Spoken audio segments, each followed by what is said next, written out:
নমস্কার বন্ধুরা, Bengali blogger নুপুরের চ্যানেলে আপনাদের সবাইকে স্বাগত। এই নুপুরকে বুঝতে চিনতে না মানুষের অনেক জনম লেগে যায়, জানেন তো? একমাত্র নুপুরকে বোঝে কিছু ভালোবাসার মানুষ, আর কিছু ওপর ওপর দিয়ে ভালোবাসা দেখায়, খুব ভালোবাসি ভালোবাসি, কিন্তু ভেতরে তাদের কূটনীতির চাল বুদ্ধি এগুলো, বুঝেছেন তো?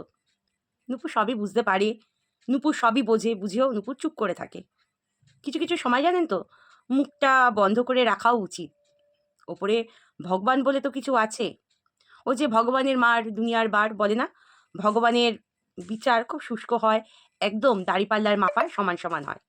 যাই হোক, দুপুরকে কে ভালোবাসলো আর কে ভালোবাসলো না, ওপরওয়ালা ভালোবাসলেই যথেষ্ট, তাই না? যাই হোক, একদিন আজকে নুপুর আছে, কালকে নুপুর নাও বা থাকতে পারে, তাই না? যাই হোক, আমার কথা বাদ দিন, এবার যেটাই আসছি সেটা হচ্ছে আমাদের ধুনো। ধুনো মঙ্গলা দিদির খালি বদনাম বদনাম বদনাম বদনাম করে করে, নিন্দা করে করে একদম গেল। তা দিন রাত খালি মঙ্গলা আর মঙ্গলা, মঙ্গলা আর মঙ্গলা। তিনি একদিন প্রচুর জামা কাপড় কেচেছে, সকাল থেকে প্রচুর খাটাখাটনি করে, ঘরদোর পরিষ্কার করে, বাচ্চাদের সামলায়, সামলাতে সামলাতে সে অতিষ্ঠ হয়ে উঠেছে, অতিষ্ঠ হয়ে উঠেছে।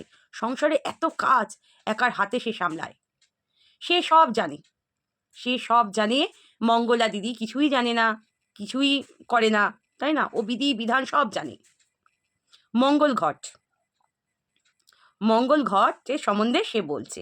আচ্ছা, আমরা ঘটটা কেন পাতি তো? আর পুজোতে ঘট পাতা অবশ্যই উচিত। কেউ বছরের জন্য ঘট রাখে, কেউ আর পুজোর পর ঘট বিসর্জন করে দেয়, তাই তো? সাকার আর নিরাকার, তাই তো? আমরা যেমন নিরাকারও পুজো করি, তেমন সাকারেরও পুজো করি। ঘরটা হচ্ছে একটা দেহ। এক একটা দেবদেবী যখন পুজো করি, তখন আমরা এক একটা ঘট আমরা স্থাপন করি বা সংকল্প নিই। সেটা হচ্ছে শিব ঘট হতে পারে, নারায়ণ ঘট হতে পারে। আর মা কালীর কাছে যেই ঘরটা স্থাপন করা হয়, সেটা মা কালীর উদ্দেশ্যে মা কালী ঘট স্থাপন বলে। আমরা বলি না, এটা মা কালী ঘট, এই ঘট কিন্তু ছুবি না, এটা কিন্তু নারায়ণ ঘট, এই ঘরটা কিন্তু কেউ ছুবি না, বলি না? আগে ঘট সম্বন্ধে ধুনোর পড়াশোনা করা উচিত, তাই না ধুনো? হুম? অনেক কিছু পড়াশোনা করার দরকার ধুনোর। ধুনো কে তার বিবেক বিবেচনা বুদ্ধি সব ধুয়োর মতো হয়ে গেছে, বুঝেছেন তো? একদম ধুয়ো, ধুয়ো ধুয়ো ধুয়ো। তার মাথার কোনো বুদ্ধিই নেই। ওই ঘরের ঘন্টা বাবা কিছু জিনিস শিখিয়ে দেয়, সেটার বুলি কাটে। ঘন্টা বাবার কোনো কাজকর্ম নেই, সারাক্ষণ ঘরের মধ্যেই বসে থাকে। ওই কয়েকটা ভক্ত ঠক্ত আসে হয়তো, ওই দেখাশোনা চলছে, তাদের গণনা করে দেয়, তাদের তেল মালিশ করে দেয়, ভালো, খুব ভালো। কালকে হঠাৎ এই যে কৃষ্ণকালী মায়ের মন্দিরে যারা ভিডিও করে, যারা কৃষ্ণকালী মাকে তুলে ধরে, সেখানে দেখলাম আমাদের এই ধুনোকে, ধুনোকে দেখলাম। ধুনো বলছে, আমার মন্দিরে এসো, হবে। নিন্দা করে কখনো ভাইরাল হওয়া যায় না।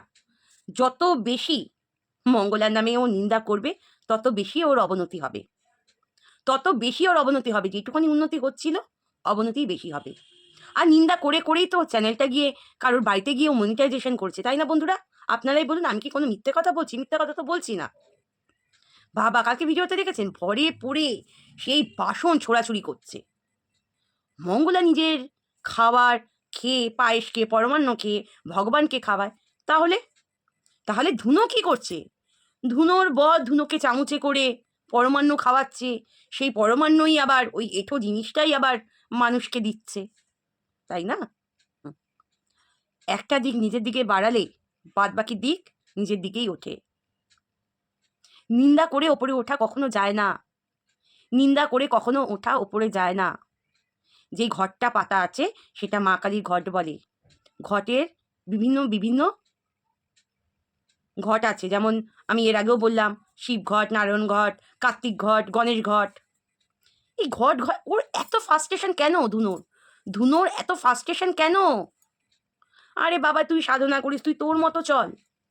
সে কিন্তু পাল্টে, মঙ্গলা দিদি কিন্তু পাল্টে তাকে কোনো উত্তর দিচ্ছে না। সে তার বকবক বকবক বকবক করেই যাচ্ছে। তুই কে রে শোধরানোর? কে হে শোধরানোর? কে? তাদের ভক্তরা আছে, ভক্তরা বলবে। যারা যদি মন্দিরে কোনো ভুল টুটি দেখে তারা বলবে। মানে এর মধ্যে এত জেলাসি, এত হিংসে বুদ্ধি কেন? আমি কিছুতেই বুঝে উঠতে পারি না, কিছুতেই বুঝে উঠতে পারি না। মানে বিরক্তকর লাগে, বিশ্বাস করুন বিরক্তকর লাগে। যাক, ওর কথা বলবো না, একটা কথা বলি আপনাদের। আর একটা টোটকা বলবো। এটা কি জানেন তো? এটা জয়ফল। জয়ফলের একটা টোটকা বলবো আপনাদের, অবশ্যই করবেন। আর ভিডিওটা যদি বড় হয়ে থাকে একটু দেখবেন, আর লাইক, কমেন্ট, শেয়ার, সাবস্ক্রাইব করবেন, আমার পাশে থাকুন, আমাকে এগিয়ে নিয়ে যান। একটা সুন্দর একটা কথা, আমি না বই পড়তে খুব ভালোবাসি, আমার না জানার খুব ইন্টারেস্ট। এটা পরে এটা কী হয়, ওইটা পরে ওইটা কী হয়, আমার খুব জানতে খুব এই সমস্ত বিষয়ে খুব আগ্রহ। স্বামী বিবেকানন্দের কথা বলবো। স্বামী বিবেকানন্দ রামকৃষ্ণ পরমহংসদেবের কাছে প্রশ্ন জিজ্ঞাসা করছেন। বলছেন, কেন ভালো মানুষের সবসময় এত কষ্ট হয়? স্বামী বিবেকানন্দ রাম ঠাকুরকে বলছে, রামকৃষ্ণ পরমহংসদেবকে বলছেন, ঠাকুরকে বলছেন। এবার ঠাকুর কি সুন্দর উত্তরটা দিচ্ছে শুনুন। ঘর্ষণ ছাড়া হীরা মসৃণ করা যায় না, আগুন ছাড়া সোনা বিশুদ্ধ হয় না।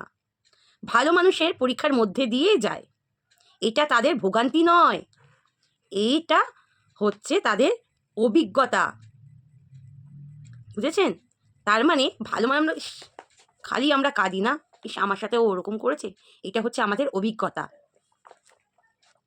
অভিজ্ঞতা দিয়ে তাদের জীবনে আরও সুন্দর হয়ে যায়, তিক্ততা নয়। আমাদের যে দিনে যে আমরা দেখুন, সবার ক্ষেত্রে বলছি, শুধু আমার ক্ষেত্রে না, আমরা দেখুন অনেক অনেক কিছু করি বা সেখান থেকে আমরা কষ্ট পাই, সেটাও আমাদের একটা অভিজ্ঞতা।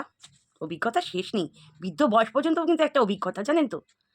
একদম শেষ মুহূর্তে যাচ্ছেন, সেটাও একটা অভিজ্ঞতা। তখন আমরা তিক্ত হয়ে যাই, তাই তো? ইস, এর জন্য করলাম। সেটার থেকে আমাদের শিক্ষা নেওয়া দরকার, যে এটার কারণে হয়েছে, শিক্ষা নিলাম, তার থেকে শিক্ষা নিলাম। তারপরে কি বলছে দেখুন, সর্বদা তুমি কত দূরে যেতে পেরেছো তা দেখো। তুমি কতটা বিশুদ্ধ হতে পেরেছো সেইটা তুমি দেখো, তাতে হিসাব নিতে যেও না। তুমি কার জন্য কতটুকু করলে, কে তোমাকে কতটুকু ফেরত দিল, সেটার হিসাবটা তুমি নিতে যেও না। কি সুন্দরভাবে বলতে গেলে আরও অনেক বড় ভিডিও হয়ে যাবে, এত বড় ভিডিও দিতে চাই না, বিরক্ত বোধ মনে করবেন আপনারা, এই জন্য এত বড় ভিডিও দিতে চাই না।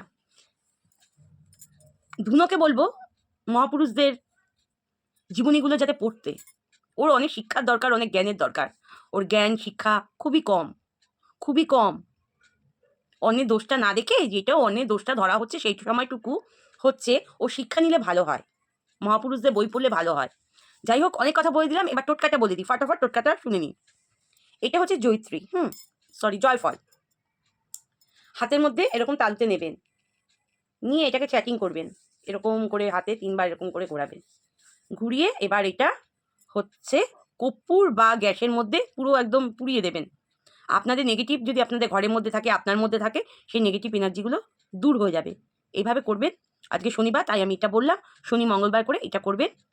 আর কর্পূর যদি না থাকে, শুধু এমনি বার্নারে আপনারা জ্বালিয়ে দেবেন, পুরো পুরো জ্বলতে হবে, একদম পুরো ছাই হয়ে যাবে। আপনাদের ঘরের নেগেটিভ এনার্জি, আপনাদের মধ্যে থাকা নেগেটিভ এনার্জিগুলো সব বের হয়ে যাবে। এইরকম ঘরোয়া ছোট ছোট টোটকা ইউজ করবেন। যে যেখানে আছেন সবাই ভালো থাকুন, সুস্থ থাকুন, এই কামনাই করি। নমস্কার।